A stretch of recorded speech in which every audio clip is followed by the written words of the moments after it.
Almost all of the film is shot against a green screen, so it's up to the visual effects department and the visual effects art department to create all the backgrounds from scratch using images in the style of the comic book. I'm a visual effects designer, or sometimes referred to as a visual effects art director. That means when they talk about something being in the background, I've got to visualize what that particular thing in the background is going to look like. The only exterior shot in the movie, well, they're the only handful. There's the 3 right here. This horse sequence we did shoot outside, but that wasn't the sky of the day. I will take the dailies footage and I can literally grab those still frames, load them up in Photoshop, pull a key off of the blue screen and start illustrating what the final visual effects shot is going to look like based off of the footage we shot the day before. I think at that point it became more exciting because you start to really see, even in sort of skeletal stages, what's coming and what's happening. And I think you get even more into it then and you get momentum, and when you start seeing those things come alive, it's really exciting, you know.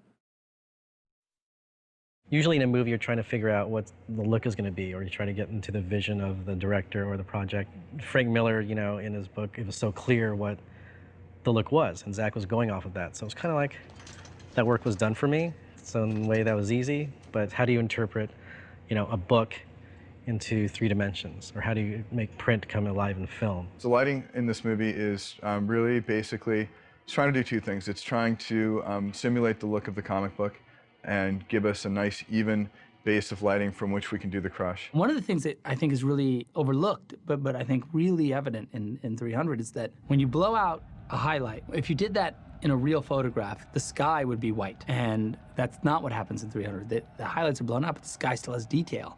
And in some ways, even though that sounds super simple, it's incredibly sort of different from the way you see. One of the devices that we use to create that high contrast look is called crushing, where we take all the digital information in the film at the low end, which is towards the blacks, and all the digital information at the high end, which is towards the whites, and we compress it so that there's a lot less information, but there are a lot more black portions of the image and a lot more white portions. What eventually winds up happening is the contrast lines, where the blacks feather into the mid-range, are very smooth and very much like Frank's drawings. It also takes the colors in the mid-range and makes them blossom, so that it has a very painterly effect. It looks a little bit like some of the watercolor washes that Frank uses. It affects, of course, the way we do than everything else. Do a film based on a graphic novel, we need to colorize things in a particular graphic way. Otherwise, it basically becomes a contemporary, you know, historical epic, which wasn't Zach's intention, you know, and he said that straight up. When we made 300, we had to adhere to a strict set of rules for the production of the movie when we said we're going to make it look like a graphic novel. I looked at that and thought, well, why can't we actually have that kind of stylization during the movie? Why do our skies have to be, you know, photographic skies? Maybe we can make them a little bit painterly. Maybe we can actually push the film in this kind of weird world between live action and almost animated film. Every piece of it needs to be manufactured and revisualized because you can't film anything that's real. If Zach is, you know, composing shots to mimic Frank Miller's particular boarding style and so on, I'm trying to colorize the shots to mimic Lynn's color styling. Looking at what she had done for the graphic novel, I thought it'd be interesting to actually kind of try and mimic that. One of the things I've been doing is using coffee stain skies, which is, you know, literally me getting, you know, balsamic vinegar or watercolor or whatever, coffee stains, and getting a nice texture on a piece of paper and then scanning that texture in and then actually mixing those watercolor textures into a photographic sky. What's going to end up being the look of the movie is that there's no difference between what's real and what's virtual. It allows you to have these actors and to have them play very believable characters in a very fantastic world. And it's just another tool to then take that performance and really insert it into the world of Zack Snyder and how he perceives, you know, this great thing Frank Miller created. It's almost like Halo. You know, from the beginning, I was like, look, I want Xerxes to be way taller, like crazy scale. That was part of the aesthetic, you know, of the storyteller, sort of linking in with the impossible image that you see. Because everyone's around the campfire and they're a little bit, and? Okay, he's king of the Persian army, so what? Yeah, but he's all in gold, and he's bald, and he's 9 feet tall. Now, okay, all right, good. What else? You know, it's like, now the story sounds a little more interesting. The shocking scene where Leonidas shoves the messengers into the well. It was a great way to reveal the Spartans were different than the other Greeks. They were the oldest of the ancient Greeks. They lived by much more barbaric rules. And so I wanted to show that they broke rules constantly, which they did. It was blasphemy to kill a messenger. And to kill 30 of them was beyond blasphemy. But those were the Spartans.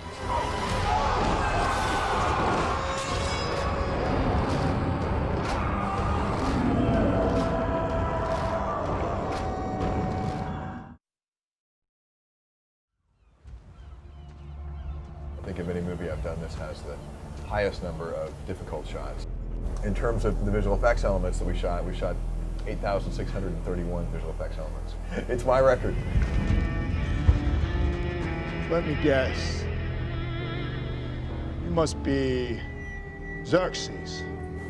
The trick of this scene really is a huge height differential. Xerxes is supposed to be 7.5 feet tall. He's played by Rodrigo Santoro. But in actuality, Rodrigo and Jerry Butler are exactly the same height. So we had to figure out a way to make these two characters a drastically different size, but keep the quality of the interaction natural and convincing and not draw the viewer out of the movie. Frank's book shows that Xerxes is almost 1.5 heads taller than Leonidas. So we did a test of that. And so the 10-foot version of Xerxes was outrageous. He just looked like a giant. He just looks huge. So we made him 8 feet tall, and that still looked a little big. So we went to 7 feet. He looked a little small at 7 feet, so we settled on 7.5.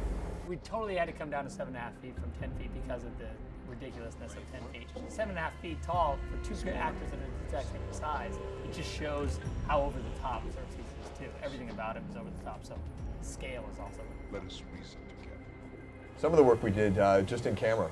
You know, since a camera only has one eye, it's limited in its ability to tell the difference between a big object far away and a small object close up.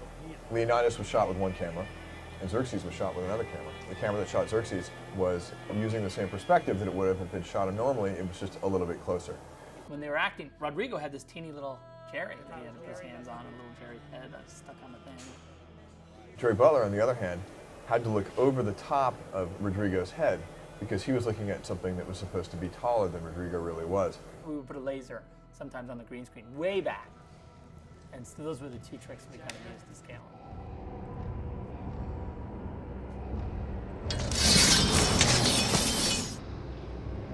With the Wall of the Dead, if you look at Frank's drawing, it's almost like the bodies are like cresting like a wave, washing down on him. And that was really, I think, the thing that was the biggest challenge. The challenge was to start the wall off as a big, vertical, intimidating element. So we started off doing a little bit of previs just to kind of get an idea of what Zach wanted to see in the movie. Chris and I talked about it a lot, about what the aesthetic of the fall would be. And we decided we really need to see him get hit by a body, to see him poof, fall down. We couldn't reset and do it a bunch of times because it took a long time to carry the bodies and put them up and then dump them down. So Chris came up with this idea of shooting the same drop with 3 cameras to allow us to get all 3 plates at once. And also to have continuity between the fall because it actually gave us the foreground, the midground, and the background all in one take. That worked out really cool.